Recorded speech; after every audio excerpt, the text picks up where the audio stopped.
دنیا میں دے دو تو سستے میں چھوٹ جاؤ گے. آخرت کا مسئلہ آسان نہیں ہے. تمہیں معلوم ہے آخرت میں کیا ہوگا؟ کوئی کھڑا ہو گیا، ان کے اوپر ہمارے 10,000 روپے نکلتے تھے، ہم مانگتے رہے، ان کے پاس تھے، یہ گاڑیوں پر گاڑیاں خریدتے رہے مگر ہمیں نہیں دیا.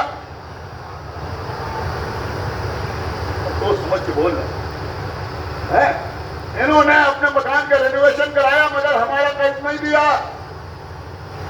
انہوں نے ہمارے پیسے اس معاملے میں یہ کہہ کے لیے بعد میں واپس نہیں کیے. اب روز قیامت کوئی سامنے آیا تو کہا جائے گا کہ بھائی تم اس کا قرض ادا کرو، یہی ادا کرو، میں شور میں ادا کروں. اب آپ جانتے ہیں کفن میں کوئی جیب تو ہوتی نہیں.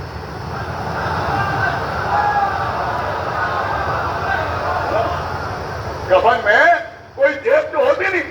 تو اب روز قیامت جو ادائیگی کا حکم دیا جائے گا تو کیسے آدمی ادا کرے گا؟ اس لیے کہ وہاں روپے تو ہے نہیں، پیسے تو ہے نہیں. اب ادائیگی کیسے ہوگی؟ کہ ان کے 10,000 باقی تھے، کہاں 10,000 باقی تھے؟ 1 سال کی نمازوں پر راضی ہو؟ اس نے کہا 1,000 کی نمازوں پر راضی ہیں، چلیے 1 سال کی نمازیں جو تھی وہ ادھر چلی. کوئی دوسرا کھڑا ہوا، ہمارے اتنے پیسے ہیں، 5 سال کے روزے ادھر ٹرانسفر ہو گئے. ایک اور آدمی کھڑا ہوا، صاحب یہ ہمارے بھی دیندار ہیں، جو انہوں نے حج کیا تھا وہ تمہارے نام لکھ دیا. اب آپ مجھے بتائیے یہاں دینا آسان ہے یا وہاں دینا آسان؟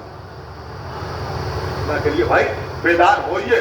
یہ اتنی باتیں جو میں نے عرض کی اس سے آپ نے کوئی نتیجہ نکالا یا نہیں نکالا؟ یہ وہ باتیں جس سے کوئی مسلمان انکار نہیں کرتا، سب کہتے ہیں ہاں ایسا ہوگا. لیکن بھائی یہ بھی تو سمجھ میں آیا کہ روز قیامت اعمال ٹرانسفر ہوں گے. کیا سن رہے ہیں آپ بھائی؟ روز قیامت اعمال ٹرانسفر ہوں گے. عمل اس نے کیا تھا، لکھ دیا گیا ہمارے اکاؤنٹ میں،